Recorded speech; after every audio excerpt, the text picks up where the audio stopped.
Hello students, welcome to our beautiful platform the diamond academy. तो बेटा हम आज की क्लास को शुरू करते हैं। आज हमारा टॉपिक चलेगा आपका मेंस्ट्रुअल साइकिल।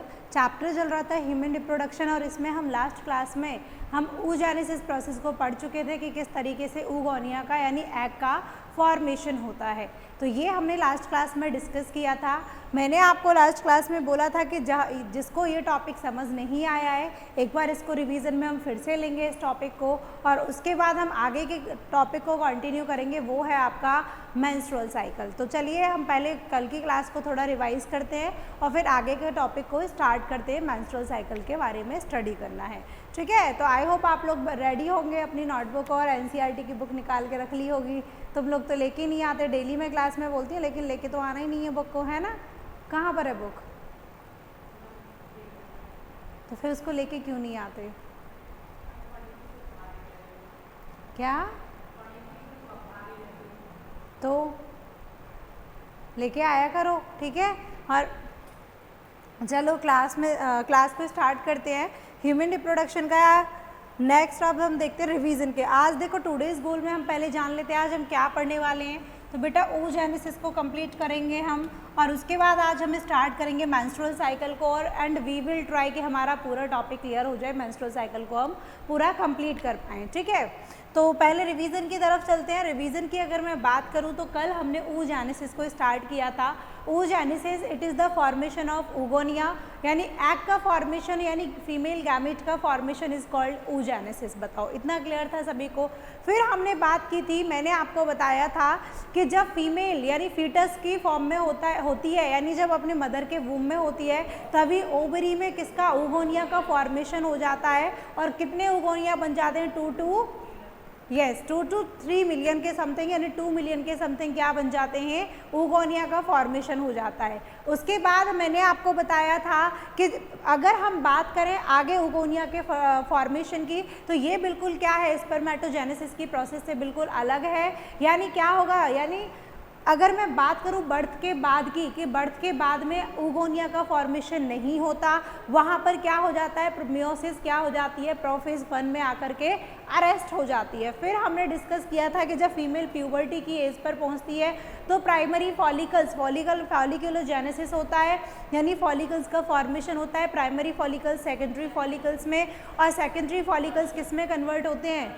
टर्शरी फॉलिकल में, और टर्शरी फॉलिकल ग्राफियन फॉलिकल में कन्वर्ट होते हैं। उसके बाद मैंने कहा था ग्राफियन फॉलिकल से क्या होगा, जो सेकेंडरी oocyte है। अच्छा एक काम करते हैं, पहले ये देखते हैं कि प्राइमरी oocyte कन्वर्ट हुआ था किस में? सेकेंडरी oocyte में। कब आकर के? प्राइमरी फॉलिकल से सेकेंडरी फॉलिकल बना, टर्शरी फॉलिकल बना, और वहाँ पर क्या हो गया था, कन्वर्जन हो गया था प्राइमरी oocyte का। बेटा किस में? बोलो। यस, सेकेंडरी oocyte में फॉर्मेशन हो गया था। फिर ग्राफियन फॉलिकल में टर्शरी फॉलिकल फर्दर क्या हुआ था, मैच्योर हो गया था, और फिर क्या बन गया था बेटा? Tertiary follicle. यानी ग्राफियन फॉलिकल से क्या हुआ था, सेकेंडरी oocyte रिलीज हो जाता है किस में? फैलोपियन ट्यूब में, यानी एग का यानी ओव्यूलेशन हो जाता है, एग निकल के कहाँ पहुँच जाता है? फैलोपियन ट्यूब में। ये सब हमने डिस्कस किया था। अगर मैं बात करूँ तो देखो हमने क्या पढ़ा था एग्जैक्टली, प्राइमरी फॉलिकल कन्वर्ट होते हैं किस में बेटा, बताओ मुझे? सेकेंडरी फॉलिकल से फिर क्या बनेगा? टर्शरी फॉलिकल में हमने देखा था कि क्या बन जाती है? Fluid filled cavity called antrum का फॉर्मेशन हो जाता है। अगर मैं टर्शरी फॉलिकल की बात करूं तो यहाँ पे क्या बन जाती है? एंट्रम फॉर्म हो जाती है, that is called fluid filled cavity. फिर हमने कहा था टर्शरी फॉलिकल फर्दर किस में डिफ्रेंशिएट हो जाता है? ग्राफियन फॉलिकल में। और उसके बाद मैंने आपको कहा था ग्राफियन फॉलिकल में क्या होता है, इस टर्शरी, ये जो एंट्रम है फ्लूइड फिल्ड कैविटीज़ का साइज क्या होता है? इंक्रीज हो जाता है। और यहाँ पर बेटा हमने एक चीज़ और देखी थी कि यहाँ पर जोना पैलिसिडा का फॉर्मेशन हो जाता है। किसका फॉर्मेशन हो जाता है बेटा? जोना पैलिसिडा, ठीक है। ओवम के ऊपर क्या होती है? लेयर होती है, दैट इज कॉल्ड जोना पैलिसिडा। फिर ग्राफियन फॉलिकल किस में? ओव्यूलेशन होगा। ओव्यूलेशन के बाद क्या बनता है? Corpus luteum. क्या बनता है? क्या बेटा? क्या? हाँ थीका, यहाँ पर हो जाते हैं टर्शरी फॉलिकल में। थीका 2 पार्ट में डिवाइड हो जाते हैं। Theca externa and theca interna, yes, ठीक है, ये सब हमने देखा था। ये हो गया था आपका क्या, लास्ट क्लास में सब डिस्कस कर चुके थे। अब हम एग्जैक्टली देखते हैं oogenesis की प्रोसेस को ग्राफिकल फॉर्म में, जैसे हमने स्पर्मेटोजेनेसिस को ग्राफ की फॉर्म में देखा था, चार्ट की फॉर्म में, सेम हम अब बात करते हैं oogenesis की प्रोसेस की किस फॉर्म में, चार्ट की फॉर्म में। तो देखो अगर मैं आपसे बोलूँ सबसे पहले क्या प्रेजेंट है, oogonia, यानी at the time of birth oogonia present है। क्या प्रेजेंट है बेटा, oogonia, ठीक है। oogonia में क्या होगा, माइटोसिस डिवीजन होता रहता है, जैसे स्पर्मेटोजेनेसिस में होता था ना, ऐसे यहाँ पर माइटोसिस डिवीजन होता रहेगा और इनका नंबर क्या रहता है, बढ़ता रहता है, इनका काउंट इंक्रीज होता रहता है। तो ये क्या है, 2n है, 2n है, यानी क्या होगा, 2n से फर्दर 2n होता रहेगा माइटोसिस हो के, तो क्या हो जाएगा, ये 2n, यहाँ पर 2n, फर्दर क्या होगा बेटा, यानी इनका नंबर बढ़ता रहता है, ठीक है। oogonia, अब देखो इनमें से क्या होगा, किसी एक oogonia का क्या हो जाएगा, साइज इंक्रीज होगा, क्या होगा, इनका साइज इंक्रीज होगा, साइज इंक्रीज होके बेटा क्या बन जाता है, प्राइमरी oocyte, क्या बन जाता है, प्राइमरी oocyte बन जाएगा। क्या हो जाएगा प्राइमरी oocyte में, साइज इंक्रीज हो जाता है, साइज इंक्रीज हो जाता है। ये कहानी है आपकी कब, at the time of birth, यानी बर्थ वाले केस की, जब बेबी का जन्म हुआ है। अब क्या होगा, प्राइमरी oocyte का फॉर्मेशन हो गया, यहाँ पर अब बेटा होगी मियोसिस डिवीजन, क्या होगी, मियोटिक डिवीजन यानी रिडक्शन डिवीजन होगा। ये 2n था, 2n से क्या होगा, डिवाइड होकर के n यानी फर्स्ट पोलर बॉडी और सेकेंडरी oocyte का फॉर्मेशन होना है, तो यहाँ पर मियोसिस होगी। अब सुनना ध्यान से, इंपॉर्टेंट केस क्या है, मियोसिस होगी, ठीक है, मियोसिस।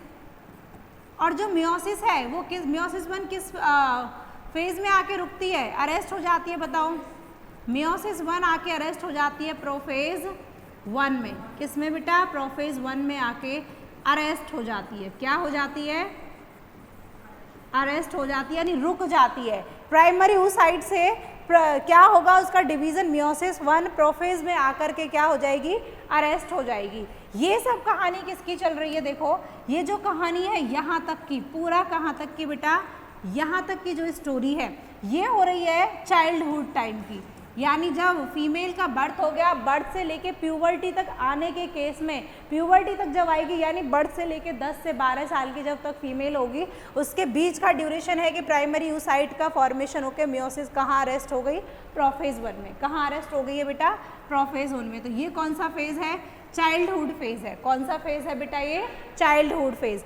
अब क्या होगा, जैसे ही प्यूबर्टी वाला फेज आएगा, कौन सा वाला, प्यूबर्टी वाला फेज आएगा, at the time of puberty डाल सकते हो, at the time of puberty.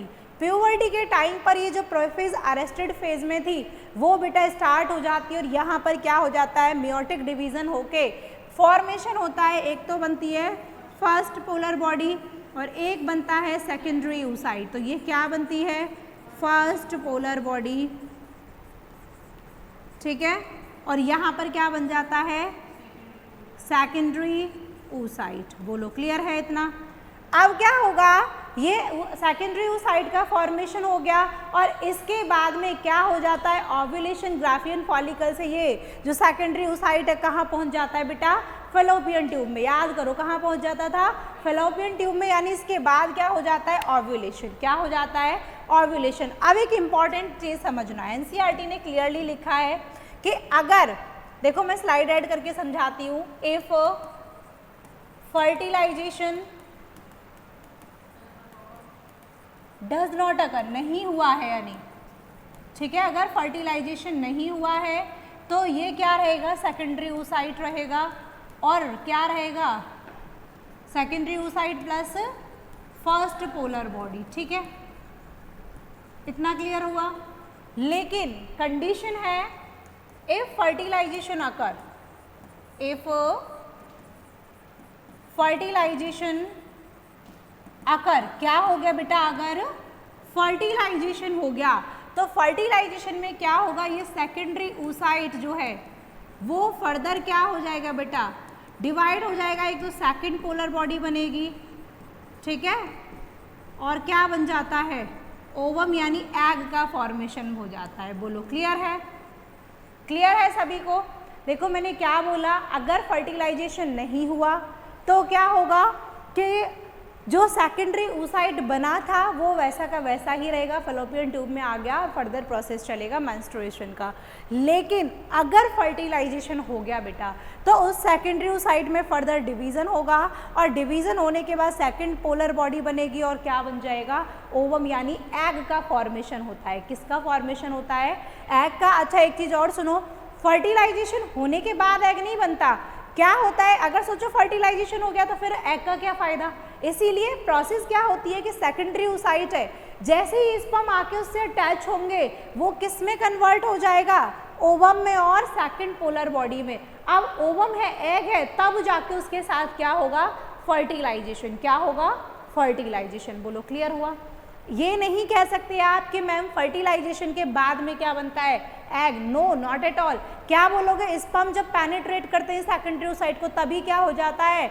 Division होता है मियोसिस 2 हो करके और क्या बनेगा? एग और सेकेंड पोलर बॉडी, और उस एग का क्या हो जाएगा बेटा? फर्टिलाइजेशन। फिर क्या होगा उस एग का?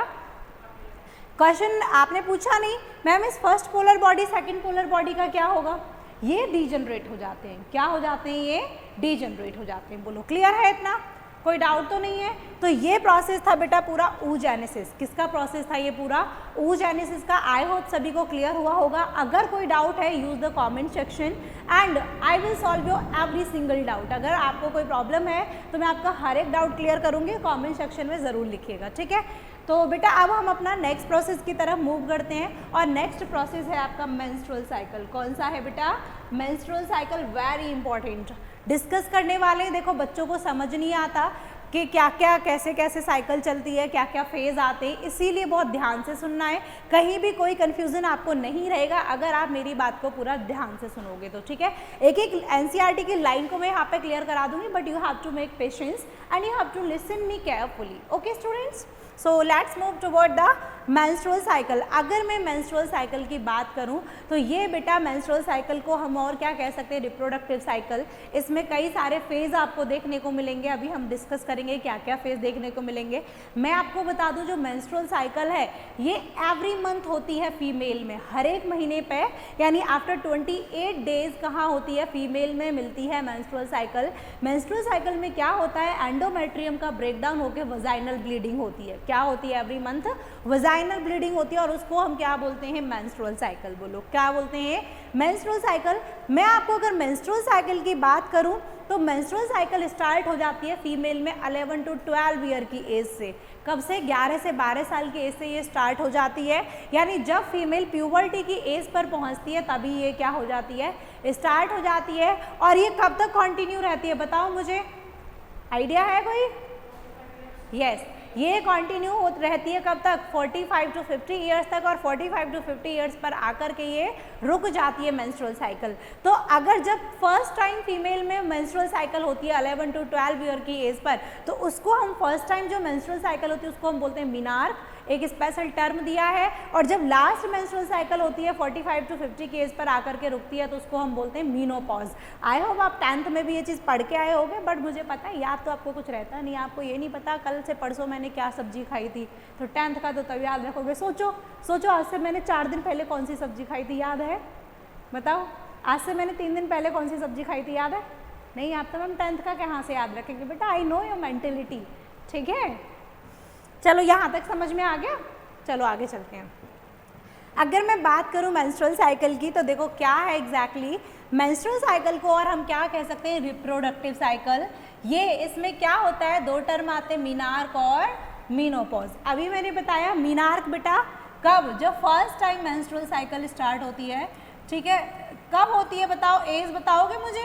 अभी मैंने बोला यस 11 to 12 ईयर पर ये स्टार्ट हो जाती है और उसको हम क्या बोलते हैं? मीनार्क, ठीक है? डेफिनेशन अभी देखेंगे। मीनोपॉज की बात करें तो ये जब किस एज पर होती है बताओ मुझे?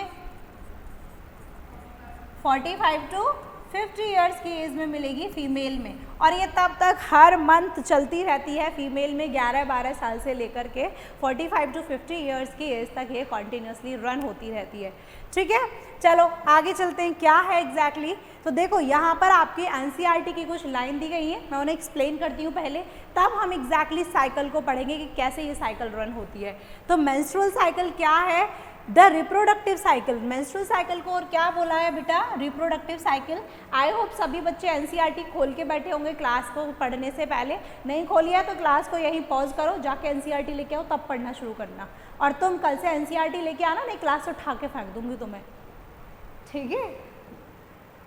अगर मैं बात करूं मेंस्ट्रुअल साइकिल की, तो मेंस्ट्रुअल साइकिल बेटा the reproductive cycle in female primates, जैसे फीमेल प्राइमेट्स क्या हो गए, मंकी है, एप्स है, ह्यूमंस है, इनमें क्या चलती है, जो रिप्रोडक्टिव साइकिल चलती है उसको हम बेटा क्या बोलते हैं? Menstrual cycle. क्या बोलते हैं? Menstrual cycle. जो प्राइमेट्स में, फीमेल प्राइमेट्स में साइकिल चलती है रिप्रोडक्टिव साइकिल, उसको तो हम बोलते हैं मेंस्ट्रुअल साइकिल। लेकिन हम पहले पढ़ते थे कि जो फीमेल की यानी नॉन प्राइमेट्स फीमेल में जो रिप्रोडक्टिव साइकिल चलती है उसको बेटा हम बोलते हैं ऑस्ट्रस साइकिल। अगर आपने रिप्रोडक्शन इन ऑर्गेनिज्म चैप्टर पढ़ा होता तो आपको पता होता, लेकिन वो आपका सिलेबस में ही नहीं है, सबको नहीं पता है। यानी फीमेल प्राइमेट फीमेल में रिप्रोडक्टिव साइकिल को हमने क्या नाम दे दिया, बताओ मुझे, बोलो। Yes, menstrual cycle. क्या नाम दे दिया बेटा? Menstrual cycle, sorry menstrual cycle. लेकिन नॉन प्राइमेट्स में जो चलती है, किसमें? नॉन प्राइमेट्स में, उसको हम बेटा क्या बोलते हैं? Oestrus cycle. क्या बोलते हैं? Oestrus cycle. ठीक है, अब देखो, this term menstrual cycle is applied to the cyclic changes that occur in endometrium every month। यानी मेंस्ट्रुअल साइकिल का मतलब क्या है? मैंने आपको बताई थी यूट्रस की 3 लेयर, बोलो कौन कौन सी है, याद है? यूट्रस की मैंने आपको 3 लेयर बताई थी, वेरी गुड, एम्पुला, इनफंडिबुलम और कुछ बोल दो, फिम्ब्री है ना, ये तीनों लेयर हो गई। सुनो ध्यान से, अगर मैं बोलूँ आपको, मैंने यूट्रस की 3 लेयर बताई थी, कौन कौन सी? Outer perimetrium, middle myometrium and inner endometrium. ये क्या है? तीनों लेयर है यूट्रस की। तो जो यूट्रस की सबसे इनर लेयर होती है एंडोमेट्रियम, कौन सी बेटा? एंडोमेट्रियम। वहाँ पर कुछ चेंजेस आते हैं, साइक्लिकल चेंजेस आते हैं एवरी मंथ, और उसको ही हम क्या बोलते हैं? एंडोमेट्रियम का जब ब्रेकडाउन होकर वजाइनल ब्लीडिंग होती है तो उसको ही हम बेटा क्या बोलते हैं? Menstrual cycle. क्या बोलते हैं? Menstrual cycle. बोलो क्लियर है? In human females menstrual repeated at an average interval of 28 to 29 days, यानी हर एक 28 और 29 दिन बाद ये क्या होती है बेटा? रिपीट होती है मेंस्ट्रुअल साइकिल। बोलो क्लियर है? एनसीईआरटी की ही लाइन है, लिखने की जरूरत नहीं है, एनसीईआरटी की बुक रीड कर लेना, ठीक है। अब नेक्स्ट पेज पर चलते हैं। First menstruation begin at puberty, important है, वेरी इंपॉर्टेंट, इज कॉल्ड, क्या बोलते हैं बेटा उसको? हम बताओ मुझे, मीनार। क्या बोलते हैं? मीनार के, ठीक है। और one ovum is release during the middle of the each menstrual cycle. देखो क्या है कि आपकी मेंस्ट्रुअल साइकिल 28 डेज की होती है, उसमें से मेंस्ट्रुअल साइकिल के बाद का जब 14th डे आएगा, यानी मिडिल आता है इस मेंस्ट्रुअल साइकिल का, तो वहाँ पर ओवरी से एग क्या होता है? रिलीज होता है, और उस प्रोसेस को हम क्या बोलते हैं? ओव्यूलेशन। क्या बोलते हैं इस प्रोसेस को? ओव्यूलेशन। ये रिलीज होगा एग कहाँ से? ओवरी से। कहाँ से? ओवरी से एग रिलीज होता है 14th डे पर। जब 28 दिन की अगर मेंस्ट्रुअल साइकिल है तो 14th डे पर बेटा क्या होता है? एग रिलीज, और उस प्रोसेस को हम क्या बोलते हैं? Menstrual cycle. इसमें कई सारे इवेंट्स होते हैं, क्या क्या होते हैं देखो हम समझेंगे अलग से। इसमें क्या दे रखा है? मेंस्ट्रुअल फेज, फॉलिकुलर, ओव्यूलेटरी और ल्यूटियल फेज। ये आपको 4 फेज दे रखे हैं, इनको 1 by 1 हमें समझना है, ठीक है। तो देखो एक चीज़ और, फर्स्ट मेंस्ट्रुएशन को क्या बोलते हैं? मीनार के। परमानेंट सीसेशन यानी सबसे लास्ट को क्या बोलते हैं? मीनोपॉज। क्लियर है? कोई प्रॉब्लम तो नहीं है? देखो क्या दिखाया है इसमें, फीमेल में देखो मैं बात करूं डायग्राम में एग्जैक्टली रिप्रेजेंट क्या किया है, आपको देखा होगा, यानी फीमेल का ये सिंबल दिखाया है इस तरीके से, और इसमें एनर्जी रिलीज हो रही है काइंड ऑफ इस तरीके से दिखाया है। तो जो मेंस्ट्रुअल साइकिल है बेटा, ये बहुत इंपॉर्टेंट साइकिल है, बहुत ही कॉम्प्लेक्स है और बहुत ही इंपॉर्टेंट है, क्योंकि किसी भी लाइफ के ओरिजिन के लिए, किसी भी बेबी के बर्थ के लिए, लाइफ के ओरिजिन के लिए मेंस्ट्रुअल साइकिल का होना बहुत ज़रूरी है। अगर मेंस्ट्रुअल साइकिल अगर नहीं होगी तो बेबी का बर्थ नहीं होता है। जनरली जिन फीमेल्स के अंदर मेंस्ट्रुअल साइकिल नहीं होती है, नहीं अकर होती है, they are incapable to give the या टू कंसीव द बेबी, वो इनकैपेबल होती है बेबी को कंसीव करने के लिए। इसीलिए मेंस्ट्रुअल साइकिल एक ऐसी प्रोसेस है जो किसी भी लाइफ के ओरिजिन के लिए, यानी लाइफ को, यानी किसी भी बर्थ के लिए बहुत एक इम्पॉर्टेंट फिनोमेना है। ठीक है, सुनो अब ध्यान से क्या होता है। हाँ, एक चीज़ और मैं बोलूँगी, मेंस्ट्रुअल साइकिल को ना हमारी सोसाइटी में काइंड ऑफ स्टिग्मा यानी ऐसी चीज़ बना दी गई है लाइक, तो बेटा ये चीज़ अपनी मेंटलिटी चेंज करनी है। मैं बच्चों के लिए स्पेशली कह रही हूँ, इस चीज़ को बहुत पॉजिटिव वे में लेके जाना है, क्योंकि इस साइकिल का यानी इस प्रोसेस का होना बहुत असेंशियल है अगर लाइफ को आगे कंटिन्यू करना है तो। ठीक है, चलते हैं, चलो आगे हम बात करते हैं क्या क्या इवेंट्स होते हैं। ठीक है, क्या क्या इवेंट्स होते हैं मेंस्ट्रुअल साइकिल में। तो सबसे पहले हम बात करेंगे ऑन द बेसिस ऑफ, किसके बेसिस पर बेटा, on the basis of ovarian cycle, यानी ओवेरी में क्या साइकिल चलेगी, ओवेरी में क्या क्या इवेंट्स होंगे ओवेरी के अंदर। अभी हम सबसे पहले देखो, दो जगह इवेंट्स होंगे, 2 प्लेसेस पर इवेंट्स होंगे, एक तो होंगे ओवेरी के अंदर और एक कहाँ होंगे बेटा, यूट्रस के अंदर। तो सबसे पहले हम देखते हैं कि ओवरी के अंदर क्या चेंजेस आएंगे और फिर यूट्रस के अंदर क्या चेंजेस आएंगे। तो मैं ओवेरियन साइकिल की बात करूं तो देखो इसमें क्या क्या इवेंट्स होंगे। सबसे पहली होगी फॉलिकुलर फेज। क्या होगी बेटा, फॉलिकुलर फेज, यानी जैसे ही क्या हुआ, मेंस्ट्रुअल साइकिल हुई, यानी ब्लीडिंग हुई, वजाइनल ब्लीडिंग हुई, मेंस्ट्रुअल साइकिल हो गई, अब क्या होगा, फॉलिकुलर फेज आएगी। कौन सी आएगी, फॉलिकुलर फेज। उसमें क्या होगा, फॉलिकल्स का फॉर्मेशन होता है और उनका क्या होता है, साइज इंक्रीज होता है। तो 5 दिन की आपकी, एक से लेके देखो मंथ की स्टार्टिंग करते हैं, सुनना ध्यान से। पहले 1 to 5 डेज तक आपकी क्या हो गई, मेंस्ट्रुअल साइकिल। जनरली 1 से 5 दिन तक होती है, किसी वुमेन में 2 डेज, किसी में 3 डेज। इसका जो पीरियड है, जो ड्यूरेशन है, वो वेरी करता है। तो मेंस्ट्रुअल साइकिल को हमने जनरली कितना मान लिया, 1 to 5 डेज के लिए। अब क्या होगा, 5 के बाद जो 6वां दिन आएगा, 6 से 13 डेज के बीच में होगी फॉलिकुलर फेज। फॉलिकुलर फेज में क्या होता है, फॉलिकल्स का क्या होता है, फॉर्मेशन। ठीक है, उसके बाद 13 के बाद जो 14th डे आएगा, वहां पर बेटा क्या होगी, ओव्यूलेशन फेज। मैं लिखने का टाइम दे दूंगी बाद में, पहले समझो। जो 14th डे आएगा वहां पर क्या होगी बेटा, बोलो, ओव्यूलेशन फेज। क्या होगी, ओव्यूलेशन फेज। उसके बाद 14th डे के बाद जब 15 डेज आएगा, 15 से लेके 28 डेज तक चलती है ल्यूटियल फेज। कौन सी फेज चलती है बेटा, ल्यूटियल फेज। ये 3 साइकिल यानी 3 फेज आती है किसमें, ओवरी में। अब हम बात करते हैं यूट्रस में। किस में बात करते हैं बेटा, यूट्रस में। तो यूट्रस में क्या क्या आती है, सबसे पहले मेंस्ट्रुअल फेज आएगी, क्योंकि यूट्रस में ही तो मेंस्ट्रुअल साइकिल होती है। एंडोमेट्रियम का ब्रेकडाउन यूट्रस के अंदर होता है। वजाइनल ब्लीडिंग यानी एंडोमेट्रियम कहाँ आ जाएगी, ब्लड के साथ साथ यानी क्लॉट होके फिर डिक्लॉट होके वापस से क्या निकलेगी, ब्लड की फॉर्म में बाहर, वजाइनल ब्लीडिंग होगी। तो यूट्रस में चेंज आया। दूसरा क्या होगा, प्रोलिफरेटिव फेज, यानी वापस से क्या होगा, एंडोमेट्रियम का रीजनरेशन होगा। क्या होगा, एंडोमेट्रियम का रीजनरेशन। और थर्ड आती है सिक्रेटरी फेज। कौन सी आती है यूट्रस में, सिक्रेटरी फेज आती है। तो ये 3 फेज किस में चलती हैं, यूट्रस में। अब हम 1 by 1 पढ़ते हैं कि एग्जैक्टली क्या होगा। तो देखो क्या, नहीं, यूट्रस में ऐसा कुछ नहीं होता। 14th डे पर ओव्यूलेशन होता है, फलोपियन ट्यूब में आता है ओवम निकल के। ठीक है, अब सुनो ध्यान से। सबसे पहले स्टार्ट कर रहे हैं हम मेंस्ट्रुअल साइकिल के साथ में ही। ठीक है, तो देखो क्या होगा, मेंस्ट्रुअल फेज की अगर मैं बात करूं तो पहले 5 दिन क्या हुआ, ब्लीडिंग हो रही है, वजाइनल ब्लीडिंग। फर्स्ट 5 डेज क्या हो रही है, मेंस्ट्रुअल साइकिल है। ठीक है, तो पहले 5 दिन क्या हो गई, मेंस्ट्रुअल साइकिल। उसमें क्या होता है, ब्रेकडाउन होता है एंडोमेट्रियम का। जो यूट्रस की सबसे इनर वॉल होती है बेटा, उसका क्या होता है, ब्रेकडाउन। क्या होता है उसका, ब्रेकडाउन।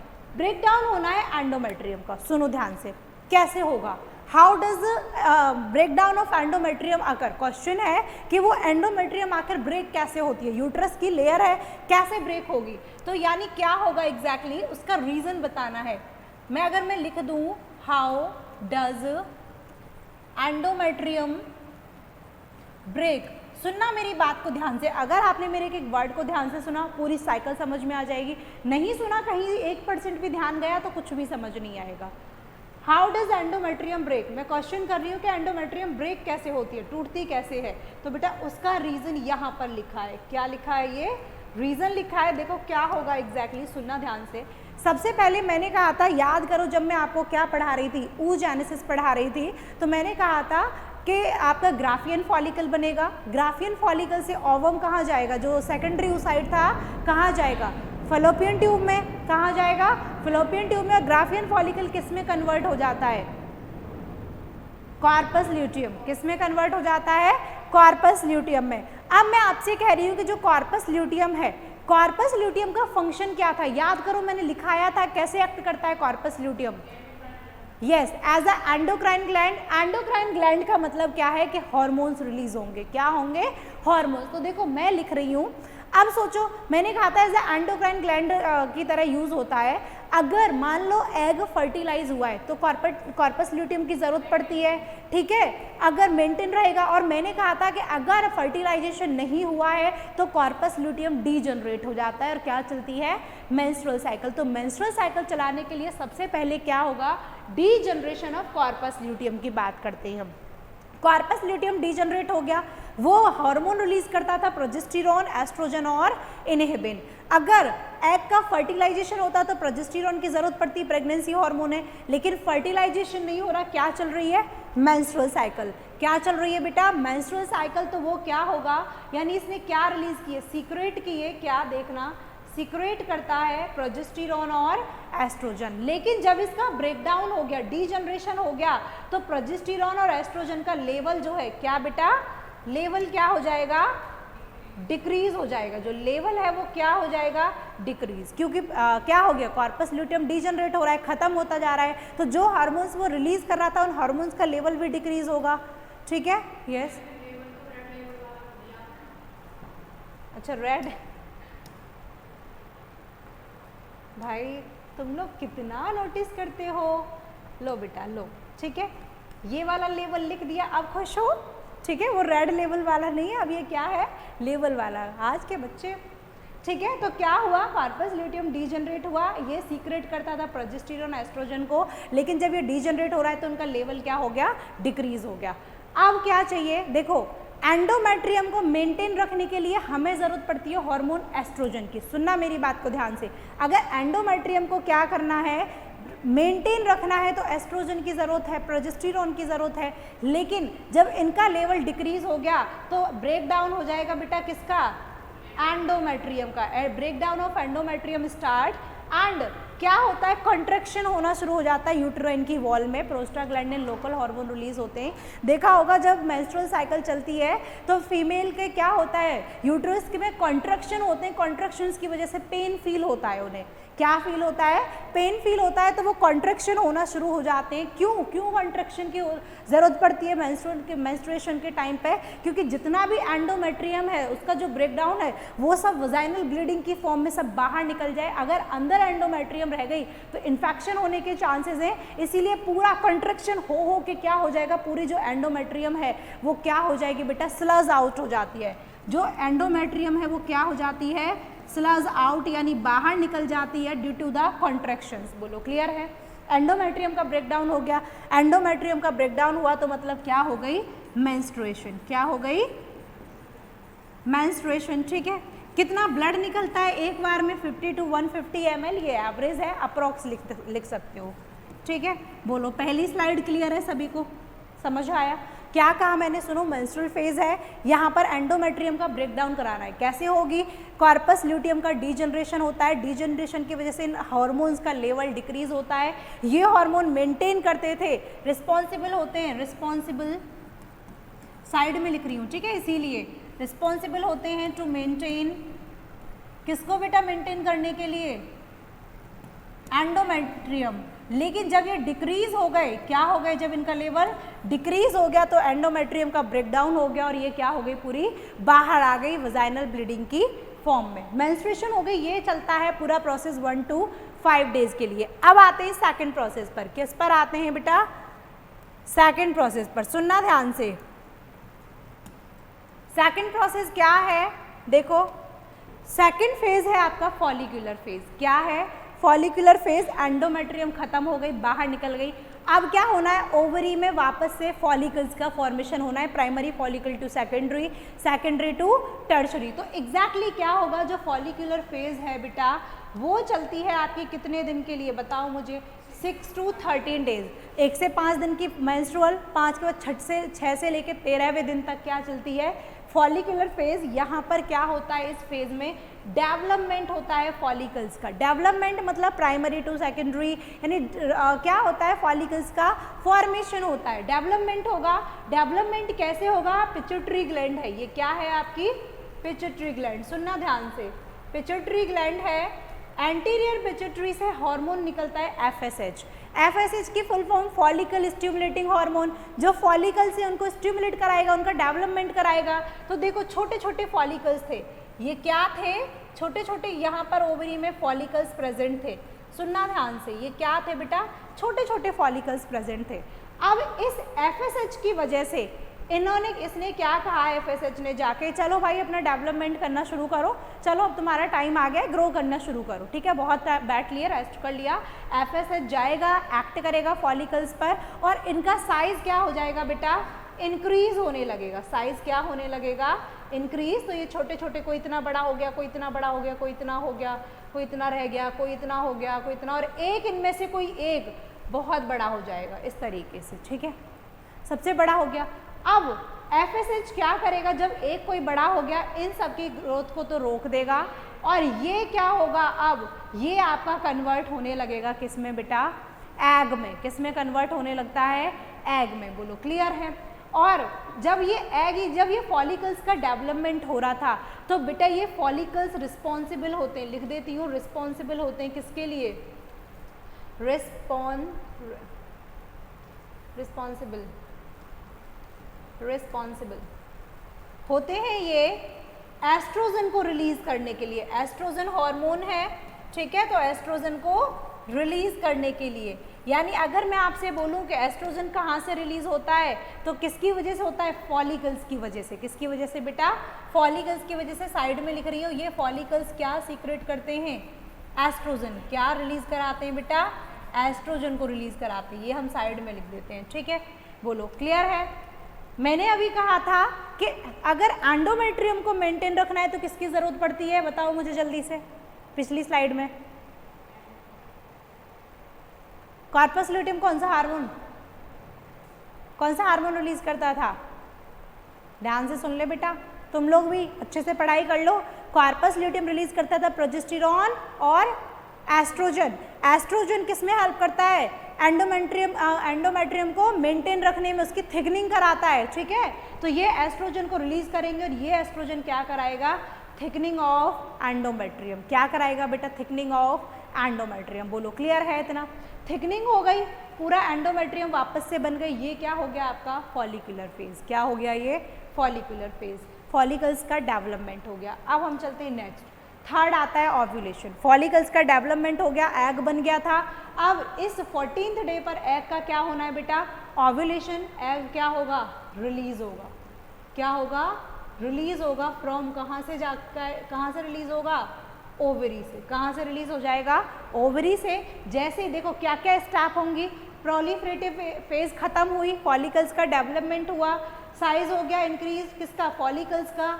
एस्ट्रोजन का लेवल इंक्रीज हो गया था, याद करो पिछली स्लाइड में बताया है, जो क्या कॉज कराएगा बेटा, ओव्यूलेशन। क्या कॉज कराता है, ओव्यूलेशन। ओव्यूलेशन के टाइम पर बेटा एक चीज और लिख दूं मैं, LH की तो क्या होती है, सर्ज, यानी हाईएस्ट पीक पर रहता है, और यहाँ पर FSH क्या रहता है बेटा, पीक पर रहता है, यानी ये दोनों हार्मोन सबसे ज़्यादा प्रेजेंट होते हैं, सबसे ज़्यादा सीक्रेट रहते हैं, ठीक है, क्लियर है। क्योंकि हार्मोन क्या है, इसका जब लेवल बढ़ रहा है तभी तो ओव्यूलेशन हो रहा है, इसीलिए LH की क्या रहती है, सर्ज रहती है। सर्ज मतलब हाईएस्ट पीक पर रहता है, ठीक है। अब फोर्थ आती है ल्यूटियल फेज। कौन सी आती है, ल्यूटियल फेज। 14 के बाद जो 15 से 28 डेज तक कौन सी चलती है, ल्यूटियल, कॉर्पस ल्यूटियम वाला फेज। कौन सा फेज बेटा, कॉर्पस ल्यूटियम। यहाँ पर क्या होता है, फॉर्मेशन होता है कॉर्पस ल्यूटियम का। किसका फॉर्मेशन होता है, कॉर्पस ल्यूटियम का, ठीक है। फॉर्मेशन हो गया। कॉर्पस ल्यूटियम क्या करता है, 3 हार्मोन को रिलीज करता है, क्या क्या, प्रोजेस्टेरॉन, एस्ट्रोजन एंड इनहिबिन। क्या क्या, प्रोजेस्टेरॉन, एस्ट्रोजन और इनहिबिन। याद करो ग्राफियन फॉलिकल से एग रिलीज हुआ था, ओव्यूलेशन हुआ था, और ग्राफियन फॉलिकल किस में कन्वर्ट हुआ था, कॉर्पस ल्यूटियम में। तो कॉर्पस ल्यूटियम का क्या हो रहा था बेटा, फॉर्मेशन, और उस फेज को हम क्या बोलते हैं, ल्यूटियल फेज। यहाँ पर 3 हार्मोन, प्रोजेस्टेरॉन, एस्ट्रोजन और इनहिबिन, इसका काम क्या है, ये मेंटेन करेगा एंडोमेट्रियम को, और ये क्या करता है, फर्दर थिकनिंग करता है एंडोमेट्रियम की। इनहिबिन बेटा FSH पर एक्ट करके क्या करता है, रोकता है एंडोमेट्रियम कॉर्पस ल्यूटियम के फॉर्मेशन को, यानी किस में कन्वर्ट करता है, कॉर्पस सल्वाइकल्स में। बोलो क्लियर है। तो ये पूरा था आपका क्या, मेंस्ट्रुअल साइकिल। क्या था बेटा, ये पूरा मेंस्ट्रुअल साइकिल। बताओ कोई डाउट है, कोई प्रॉब्लम तो नहीं है, याद हो गया। अगर समझ ना आया हो वापस से प्ले करके देखना, अगर आपने मेरी एक एक वर्ड को ध्यान से सुना होगा तो पूरा याद होगा। चलो एक बार मैं रिकॉल करा देती हूँ शुरू से शॉर्ट में। क्या होगा जब भी ओवरी में क्या क्या इवेंट्स होंगे, आप सुन लेना, लास्ट में 5 मिनट में सबको रिवाइज करा रही हूँ। जिसका कोई कॉन्सेप्ट मिस हुआ हो यहाँ से देख लेना, अगर अभी भी नहीं आया तो पिटाई होगी, सुन लो ध्यान से। तो फर्स्ट है बेसिस ऑफ ओवेरियन साइकिल, क्या क्या इवेंट्स होंगे, फॉलिकुलर फेज, ओव्यूलेशन और ल्यूटियल फेज। फॉलिकुलर फेज 6 से 13 दिन ओवरी के अंदर जो चल रहा है, फॉर ओव्यूलेशन 14th डे पे, और ल्यूटियल फेज बेटा 15 से 28वें दिन पर। On the basis of uterine menstrual cycle के बेस पे क्या होगा, मेंस्ट्रुअल फेज, प्रोलिफरेटिव फेज और सीक्रेटरी फेज। हम स्टार्ट करते हैं बेटा किससे, मेंस्ट्रुअल फेज से। पहले 5 दिन मेंस्ट्रुअल साइकिल चलती है। मेंस्ट्रुअल साइकिल में क्या होगा, ब्रेकडाउन होना है एंडोमेट्रियम का। क्या होना है, ब्रेकडाउन होना है एंडोमेट्रियम का। कैसे होगा, जब कॉर्पस ल्यूटियम डीजनरेट होगा, क्योंकि मेंटेन कौन करता है, अब बताओ मुझे, एंडोमेट्रियम को मेंटेन कौन करता है, कॉर्पस ल्यूटियम में भी कौन सा हार्मोन, याद करो सबसे लास्ट स्लाइड, मेंटेन कौन कर रहा था, प्रोजेस्टेरॉन, और एस्ट्रोजन क्या कर रहा था, उसकी थिकनिंग करा रहा था। कॉर्पस ल्यूटियम यही तीनों हार्मोन सीक्रेट करता है। जब इनका लेवल डिक्रीज होगा बेटा तो क्या हो जाएगा, एंडोमेट्रियम का ब्रेकडाउन। क्या हो जाएगा, एंडोमेट्रियम का ब्रेकडाउन। और एंडोमेट्रियम का ब्रेकडाउन होगा, कॉन्ट्रैक्शन, स्ट्रॉन्ग कॉन्ट्रैक्शन होंगे यूट्राइन की मसल्स में, और जितनी भी एंडोमेट्रियम है ब्लड के साथ में क्या हो जाएगी, स्लज आउट हो जाएगी, बाहर आ जाएगी, और उसमें क्या, उस प्रोसेस को हमने क्या बोल दिया, मेंस्ट्रुअल। ठीक है, मेंस्ट्रुएशन। पहली बार मीनार के, लास्ट में मीनोपॉज। ठीक है, 45 की एज पर। अब देखो दूसरा फेज आ गया, फॉलिकल फेज। मेंस्ट्रुअल हो गई, अब फॉलिकल्स का डेवलपमेंट होना है। ये किसके अंदर चलता है, ओवरी के अंदर। किसके अंदर चलती है, तो यहाँ पर डेवलपमेंट होगा फॉलिकल्स का। धीरे धीरे क्या होगा, एंटीरियर पिट्यूटरी से क्या FSH हार्मोन निकलेगा, फॉलिकल स्टिमुलेटिंग हार्मोन। देख लेना कौन रिस्पॉन्सिबल है फॉलिकुलर फेज में, FSH। वो क्या करेगा, इनसे जाके बोलेगा, फॉलिकल से जो छोटे छोटे फॉलिकल्स थे वो कहेगा हाँ भाई चलो काम पे लग जाओ, तुम्हारा साइज बढ़ने का टाइम आ गया है। ये जाके FSH के इफेक्ट की वजह से अपना साइज बढ़ाएंगे, उनमें से कुछ तो साइज बढ़ाने की कोशिश करेंगे, कोई एक फॉलिकल जाके ज़्यादा बड़ा हो जाएगा, और वो क्या करेंगे, ये फॉलिकल्स रिस्पॉन्सिबल होते हैं एस्ट्रोजन के सीक्रेशन के लिए, एस्ट्रोजन हार्मोन को निकालते हैं। ये एस्ट्रोजन क्या करता है बेटा, थिकनिंग करता है एंडोमेट्रियम की। ठीक है, नेक्स्ट स्लाइड पे चलते हैं। अब जो यहाँ पर एक जो साइज बड़ा हुआ था वो एग की फॉर्म में आ गया, और क्या होगा, 14th डे पर ओव्यूलेशन हो जाएगा, रिलीज हो जाएगा ओवरी से। ठीक है, due to the effect of estrogen, estrogen की वजह से, FSH और LH दोनों हार्मोन्स की वजह से। ठीक है, अब देखो फोर्थ आती है ल्यूटियल फेज। ल्यूटियल फेज में क्या होगा, 15 से 28 दिन की होती है, कॉर्पस ल्यूटियम का फॉर्मेशन होता है, एग रिलीज हो गया, ग्राफियन फॉलिकल कन्वर्ट हो गया कॉर्पस ल्यूटियम में। बेटा सुन लो ध्यान से, किस में कन्वर्ट हो गया, कॉर्पस ल्यूटियम में। कॉर्पस ल्यूटियम क्या रिलीज करेगा, प्रोजेस्टेरॉन, एस्ट्रोजन, इनहिबिन। इसका काम होता है मेंटेन करना एंडोमेट्रियम को, फर्दर थिकनिंग करना एंडोमेट्रियम की। अगर मान लो क्या हो गया, प्रेगनेंसी नहीं है, तो ये इनहिबिन जाके, यानी इनहिबिन रिलीज करेगा FSH को, और इसका क्या करा देगा, डीजनरेशन। वापस से कॉर्पस ल्यूटियम का डीजनरेशन हुआ तो क्या हो जाएगी, वापस से ब्रेकडाउन ऑफ एंडोमेट्रियम, वापस से मेंस्ट्रुअल साइकिल नेक्स्ट मंथ पर। क्लियर है। तो बेटा आज के लिए सिर्फ इतना ही। आई होप सारे कॉन्सेप्ट सभी को क्लियर होंगे मेंस्ट्रुअल साइकिल के लिए। तो बाकी अब कल फर्टिलाइजेशन को हमें अपनी नेक्स्ट क्लास में पढ़ना है। देखो ये सभी NCERT की लाइंस गिवन हैं, खुद से रीड करनी है आपको, जहाँ भी डाउट हो तो पूछ लीजिएगा। सो आज की क्लास को हम यहीं रखते हैं, यहीं एंड करते हैं, और आई होप आप लोग सभी अच्छे से पढ़ाई कर रहे होंगे। ठीक है, so thank you students and keep studying.